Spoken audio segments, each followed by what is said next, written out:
Thank you very much. Mr. Chadha. Mr. Chadha.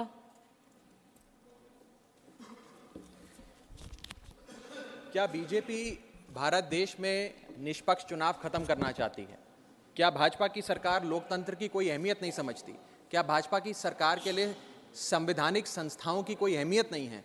क्या भाजपा सरकार हर संवैधानिक संस्था को अपनी कठपुतली बनाना चाहती है? क्या भाजपा सरकार सुप्रीम कोर्ट के फैसले की कोई सम्मान नहीं करती, उसकी कोई अहमियत नहीं समझती? ये कुछ सवाल हैं जो बिल पढ़ने के बाद मेरे जहन में आए, और वो इसलिए आए क्योंकि इस बिल के माध्यम से ये सरकार चुनाव आयोग को पूरी तरीके से अपने नियंत्रण में लेना चाहती है, यानी कि चुनाव आयोग पे पूर्ण कब्जा चाहती है। मैम, चुनाव आयोग के 3 सदस्य होते हैं, एक मुख्य चुनाव आयुक्त यानी कि चीफ इलेक्शन कमिश्नर और 2 अतिरिक्त इलेक्शन कमिश्नर्स। इनकी चयन और नियुक्ति इस बिल के माध्यम से पूरी तरीके से सरकार के हाथों में आ जाएगी, और वे जिसको चाहें, चाहे वो पार्टी का शख्स हो, यस मैन हो, पार्टी मैन हो, जिस मर्जी को चाहें वे चुनाव आयुक्त बना सकते हैं। चुनाव आयोग की हमारे देश के चुनावों में बड़ी महत्वपूर्ण भूमिका है। किसका वोट बनेगा, किसका वोट कटेगा, ये चुनाव आयोग तय करता है। किस तारीख पर चुनाव होगा, कितने चरण में चुनाव होगा, ये चुनाव आयोग तय करता है। ईवीएम मशीन कहां कहां भेजी जाएंगी, उसका नियंत्रण, उसका मैनेजमेंट, उसका योग, उसका प्रयोग, सारी चीजें चुनाव आयोग तय करता है। तो इसीलिए चुनाव आयोग एक बड़ी महत्वपूर्ण संस्था है इस देश के फ्री एंड फेयर इलेक्शंस के लिए। Ma'am, I will mince no words. This bill is going to destroy one of the few remaining independent institutions in India, that is the Election Commission, and thereby dislodge free and fair elections from India. ये bill 3 व्यक्ति या संस्था का अपमान है। पहला अपमान है सुप्रीम कोर्ट का। क्यों? क्योंकि सुप्रीम कोर्ट ने इसी साल मार्च 2 को 2 मार्च 2023 को 5 जजों की संवैधानिक पीठ ने सर्वसम्मति से एक फैसला दिया, और वो फैसला ये था कि सरकारी हस्तक्षेप, सरकार का कोई भी दखल चुनाव आयोग की नियुक्ति में नहीं होना चाहिए। ये खत्म करने के लिए हम एक समिति का गठन करते हैं। उस समिति के गठन से मुख्य न्यायाधीश को हटाकर एक कैबिनेट मंत्री को डालकर उसका संतुलन बिगाड़ने का काम और सुप्रीम कोर्ट के फैसले को पलटने का काम इस सरकार ने किया, ताकि एक ऐसी व्यवस्था बन जाए जिसमें जो शख्स ये चाहे वही चीफ इलेक्शन कमिश्नर बनेगा।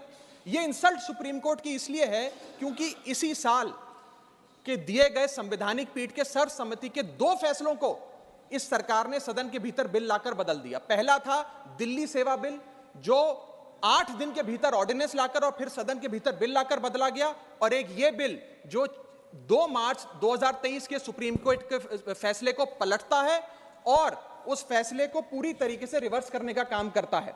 मैं आपको यह बताना चाहूंगा कि यह सरकार इस बिल के माध्यम से एक प्रकार से सुप्रीम कोर्ट को खुली चुनौती दे रही है कि आपको जो फैसला देना है दीजिए, अगर हमें पसंद नहीं आएगा हम बिल लाकर उस फैसले को पलट देंगे। दूसरा इंसल्ट या अपमान इस बिल के माध्यम से चीफ जस्टिस ऑफ इंडिया का है। सुप्रीम कोर्ट का फैसला कहता है कि चयन समिति के 3 सदस्य होंगे, माननीय प्रधानमंत्री जी, माननीय नेता प्रतिपक्ष यानी कि लीडर ऑफ ऑपोजिशन, और 3rd chief justice of India. इन 3 मेंबरी समिति में से इस बिल के माध्यम से सरकार ने चीफ जस्टिस ऑफ इंडिया को हटा दिया और एक कैबिनेट मंत्री को उनकी जगह बिठा दिया। चीफ जस्टिस ऑफ इंडिया से इतना परहेज कि साफ तौर पे उन्हें इस समिति से हटाने के लिए इस बिल को लाया गया। मैं सरकार को याद कराना चाहूंगा कि समय समय पर इलेक्टोरल रिफॉर्म्स के लिए इस देश में कमेटियां बनी, और अधिकांश कमेटियों ने यह फैसला दिया, ये रिपोर्ट दी, ये सजेशन दिया कि समिति के भीतर चीफ जस्टिस ऑफ इंडिया यानी कि इस देश की न्यायमूर्ति को जरूर होना चाहिए, चाहे वो तारकुंडे कमेटी हो, दिनेश गोस्वामी कमेटी हो, वोरा कमेटी हो, इंद्रजीत गुप्ता कमेटी हो, जीवन रेड्डी कमेटी हो, या फिर इसी सरकार की लॉ कमीशन की रिपोर्ट हो। तीसरी इंसल्ट इस बिल के माध्यम से भाजपा सरकार एक ऐसे शख्स की कर रही है जो व्यक्ति भाजपा का संस्थापक थे, जो व्यक्ति आज भी भाजपा के मार्गदर्शक हैं, जो व्यक्ति भाजपा के भीष्म पितामह के नाम से जाने जाते हैं, वो व्यक्ति जो भारत देश के पूर्व प्रधानमंत्री रहे यानी कि लालकृष्ण आडवाणी जी, पूर्व उप प्रधानमंत्री रहे। मैम, 2 जून 2012 को, और मैं राज्यसभा के पटल पे इस लेटर को रखूंगा, 2 जून 2012 को माननीय लालकृष्ण आडवाणी जी ने उस समय के प्रधानमंत्री डॉक्टर मनमोहन सिंह को पत्र लिखकर कहा कि चुनाव आयोग की जो भूमिका है चुनावों में बड़ी महत्वपूर्ण है, उसकी नियुक्ति पर एक बहुत बड़ा संदेह, प्रश्न चिन्ह लगा हुआ है, और उसकी नियुक्ति सरकार के हाथ में नहीं होनी चाहिए। और वो लिखते हैं the present system whereby members to the election commission are appointed solely on the advice of the prime minister does not evoke confidence in the people. Keeping these important decisions as the exclusive preserve of the ruling party renders the entire selection process vulnerable and open to manipulation and partisanship. और वो कहते हैं कि समिति 5 सदस्यों की हो जो सीईसी की चयन करे, उनकी नियुक्ति करे, जिसमें प्रधानमंत्री हो, जिसमें लीडर ऑफ ऑपोजिशन लोकसभा हो, जिसमें लीडर ऑफ ऑपोजिशन राज्यसभा हो, जिसमें चीफ जस्टिस ऑफ इंडिया हो और कानून मंत्री हो, यानी कि 2 सदस्य सरकार के, 2 सदस्य ऑपोजिशन के और 1 न्यायपालिका के। ये समिति बड़ी अच्छी है। यानी कि अडवाणी जी भी चीफ इलेक्शन कमिश्नर की स्वतंत्रता के लिए, चुनाव आयोग की स्वतंत्रता के लिए लड़ते रहे, लेकिन इन लोगों ने अडवाणी जी को भी उनके हक की, उनके अधिकार की बात नहीं दी। आज मैं सदन में दूसरी बार लालकृष्ण अडवाणी जी के हक की, उनके अधिकार की बात मांगने के लिए खड़ा हुआ हूं। पहला जब उन्होंने दिल्ली सेवा बिल पर कहा था दिल्ली को पूर्ण राज्य का दर्जा दिया जाए, और आज जब उन्होंने कहा कि चीफ इलेक्शन कमिश्नर की नियुक्ति स्वतंत्रता से हो, निष्पक्ष तरीके से हो। आगे मैं 3 महत्वपूर्ण कारण बताना चाहूंगा मैडम, जिसके चलते ये बिल को आज मैं और मुझे लगता है समस्त विपक्ष अपोज करता है। पहला कि ये बिल पूरी तरीके से इलीगल है, गैर कानूनी है, और वो इसलिए है क्योंकि you can not reverse a supreme court judgment without changing the very basis of it. यानी कि अगर आपको सुप्रीम कोर्ट के फैसले को पलटना है तो सुप्रीम कोर्ट जिस फैसले को देते हुए जिस आधार को रेफर करता है, आपको उस आधार को बदलना पड़ेगा। आप सीधा फैसला नहीं पलट सकते। लेकिन इन लोगों ने सुप्रीम कोर्ट के फैसले की मूलभूत भावना को इस बिल के माध्यम से चोट पहुंचाने की कोशिश करी है और निष्पक्षता को चुनाव आयोग की भंग किया है। दूसरी कारण क्यों ये बिल गैर का, इसलिए क्योंकि ये बिल बेसिक स्ट्रक्चर, मेरा माइक चला गया, क्योंकि ये bill basic structure of the constitution के खिलाफ है। Basic structure of the constitution है free and fair elections, basic structure of the constitution है निष्पक्ष चुनाव और डेमोक्रेसी। अगर बायस्ड इलेक्शन कमीशन होगा तो चुनाव भी बायस्ड होगा। अगर गैर निष्पक्ष तरीके से चुनाव आयोग चुना जाएगा तो हिंदुस्तान में चुनाव भी गैर निष्पक्ष तरीके से होंगे। इसीलिए यह basic structure of the constitution को भी पूरी तरीके से वायलेट करता है। मैं आगे बताना चाहूंगा कि दूसरा महत्वपूर्ण कारण क्यों यह बिल एक प्रकार से सरकार के हाथ में चुनाव आयोग का पूरा नियंत्रण दे देता है। Why is the selection committee biased in the favour of the government? Supreme court ने कहा 3 मेंबरी समिति होगी जो तय करेगी कि चुनाव आयोग में कौन कौन बैठेगा, प्रधानमंत्री, लीडर ऑफ ऑपोजिशन और चीफ जस्टिस ऑफ इंडिया। इसमें से चीफ जस्टिस ऑफ इंडिया को निकाल बाहर कर एक कैबिनेट मिनिस्टर को इसमें डालकर पूरा नियंत्रण सिलेक्शन समिति का इन लोगों ने बिगाड़ दिया, जिसके चलते आज इस समिति में सरकार के पास 2 वोट हैं। 2:1 से सारे फैसले मेजॉरिटी से सरकार ले सकती है। इसमें सर्वसम्मति से फैसला नहीं लेना, यूनानिमिटी से फैसला नहीं लेना। सरकार चाहे तो 2:1 से कोई भी फैसला ले सकती है। यानी कि सारा नियंत्रण कौन मुख्य चुनाव आयुक्त होंगे, कौन चुनाव आयुक्त होंगे, ये सरकार के हाथ में आ जाता है। और ये एक ऐसी व्यवस्था बनाता है कि एक पार्टी मैन, एक यस मैन चुनाव आयुक्त बन सकता है। वो दिन भी दूर नहीं कि चाहे भाजपा अगर कल तो संबित पात्रा को चीफ इलेक्शन कमिश्नर बना सकती है मैडम, और 2:1 के रेशियो से संबित पात्रा देश के चीफ इलेक्शन कमिश्नर बन सकते हैं। आप सोचिए कि ये कितना खतरनाक होगा अगर वो चीफ इलेक्शन कमिश्नर बन गए। मैं आगे चलता हूं। पैरा 9 इस सुप्रीम कोर्ट जजमेंट का कहता है, the executive alone being involved in the appointment ensures that the commission becomes and remains a partisan body and the branch of the executive. The independence of the commission is intimately interlinked with the process of appointment. यानी कि supreme court ये कहता है कि चयन का जो पूरा प्रोसेस है वो पूरी तरीके से इलेक्शंस कैसे होंगे, फ्री होंगे कि फेयर होंगे, वो तय करता है। मैं आगे चलता हूं, 14 मिनट है मैडम, अभी तो 6 मिनट बाकी हैं।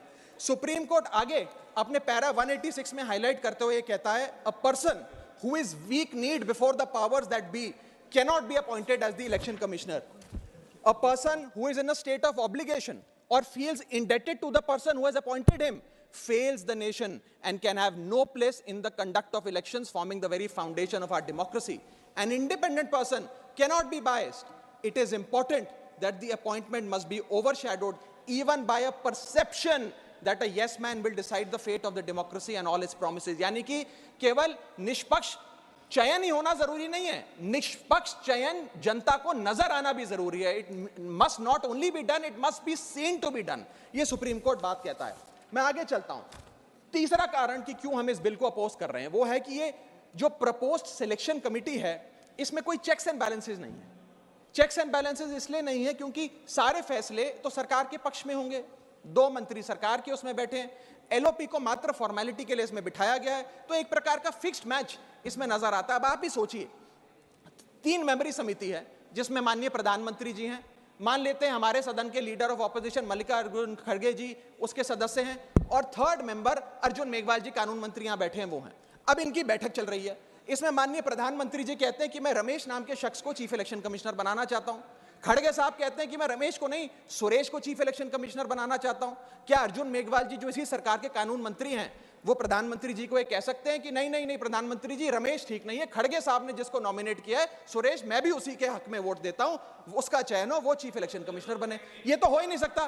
तो जो सरकार चाहेगी वही होगा। तो एक प्रकार से निष्पक्षता और स्वतंत्रता चीफ इलेक्शन कमिश्नर की खत्म करने का काम ये करती है। हमने बचपन में एक मुहावरा सुना था, जिसकी लाठी उसकी भैंस। तो ये पूरी तरीके से इस बिल में सिद्ध होता है कि लाठी भी इनकी, तो फिर इस कानून के माध्यम से भैंस भी इनकी। मैं आपको एक और उदाहरण के माध्यम से समझाता हूं।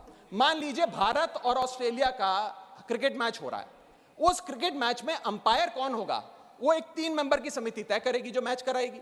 वो 3 मेंबर की समिति में एक ऑस्ट्रेलिया के कैप्टन पैट कमिंग्स होंगे, दूसरे ऑस्ट्रेलिया के प्रसिद्ध प्लेयर डेविड वार्नर होंगे, और 3rd भारत के कप्तान रोहित शर्मा होंगे।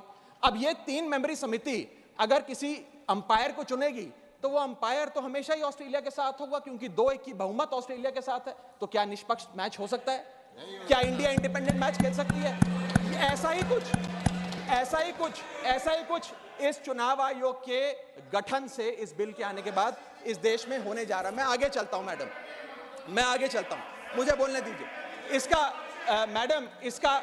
माध्यम, मैडम मुझे बोलने दीजिए, मुझे डिस्टर्ब ना करें। ये बिल 3 की टेस्ट पे फेल होता है, the test of independence, the test of neutrality and the test of constitutionality. ये हमारा कॉन्स्टिट्यूशनल इंपेरेटिव है कि देश में चुनाव आयोग निष्पक्ष हो, ताकि चुनाव निष्पक्ष हो। अगर चुनाव आयोग निष्पक्ष नहीं होगा तो चुनाव निष्पक्ष नहीं होंगे और लोगों की आस्था इस लोकतंत्र से डगमगा जाएगी। मैं सरकार को कहना चाहता हूं, अगर सरकार सुप्रीम कोर्ट के इस फैसले को पलटना चाहती है, अगर सरकार चीफ जस्टिस ऑफ इंडिया को इस समिति से हटाने के लिए इतनी बेकरार है, तो मैं आज सुझाव लाया हूं कानून मंत्री जी। 3 सुझाव मेरे, इनमें से अगर आप कोई सुझाव स्वीकार कर लें तो मुझे लगता है सारा हाउस एक आवाज में आपके इस बिल का समर्थन करेगा। पहला सुझाव यह है, ये 3 ऑप्शन लाया हूं आपके लिए। पहला ऑप्शन यह है कि चुनाव आयोग का गठन, कौन चीफ इलेक्शन कमिश्नर होगा और कौन इलेक्शन कमिश्नर्स होंगे, इसका गठन 2 मेंबरी समिति करे, जिसमें 2 लोग हों, प्रधानमंत्री और लीडर ऑफ ऑपोजिशन, ये विपक्ष के नेता। ये 2 मेंबर्स सर्वसम्मति से फैसला ले, यूनानिमिटी से, क्योंकि 2 लोगों में मेजॉरिटी तो हो नहीं सकती, तो 2 लोग सर्वसम्मति से फैसला ले, जो भी नाम तय करेंगे हम सब मान जाएंगे। ये ऑप्शन 1। ऑप्शन 2 मैं देना चाहूंगा सरकार को, जो लालकृष्ण अडवाणी जी ने दिया था। लालकृष्ण अडवाणी जी की बात मान लीजिए, मेरी मत मानिए, आपको आम आदमी पार्टी तो पसंद नहीं, पर अपने पेट्रियार्क, फाउंडिंग फादर, आपके पितामह भीष्म लालकृष्ण अडवाणी जी का फॉर्मूला ले लीजिए। 5 मेंबरी समिति, प्रधानमंत्री, कानून मंत्री, leader of opposition in Lok Sabha and Rajya Sabha और चीफ जस्टिस ऑफ इंडिया। ये 5 मेंबरी समिति एक निष्पक्ष चुनाव आयोग का चयन कर लेगी। और तीसरा ऑप्शन, अगर ये दोनों ऑप्शन आपको पसंद नहीं, तो मैं आपको वो ऑप्शन बताना चाहूंगा जो कॉन्स्टिट्यूएंट असेंबली में प्रोफेसर शिबन लाल सक्सेना ने दिया था। वो था कि जो भी नाम ये चयन समिति तय करे वो नाम सदन के भीतर लाए जाएं और 2/3 बहुमत लोकसभा और राज्यसभा से नाम पास हो जाए, वो आदमी चीफ इलेक्शन कमिश्नर बन जाए। मैं सकारात्मक बहस कर रहा हूं, मैं ऑप्शन लाया हूं। ये इन 3 ऑप्शंस में से कोई भी ऑप्शन चुन लीजिए, सारे विपक्ष को मनाने की, एकजुट करने की जिम्मेदारी मेरी। मैं अंत में अपनी बात समाप्त करने से इतना बस कहना चाहूंगा मैडम कि ये बिल एक डे लाइट रॉबरी है हमारे देश की डेमोक्रेसी की, लोकतंत्र की। इस बिल के माध्यम से भाजपा डेमोक्रेसी को हाईजैक करना चाहती है। And I on behalf of the आम आदमी party oppose this bill, vehemently oppose this bill, because this bill will ensure that India, which is today known as the mother of democracy, will tomorrow unfortunately be known as for mockery of democracy. Mother of democracy से mockery of democracy तक का सफर आप इस bill के माध्यम से तय करने जा रहे हैं। मैं हाथ जोड़कर आपसे विनती करूंगा, इस बिल को वापस लीजिए। लोगों की देश के लोकतंत्र में बहुत आस्था है, उस आस्था से खिलवाड़ करने का काम मत कीजिए। बहुत बहुत शुक्रिया। जय हिंद, जय भारत।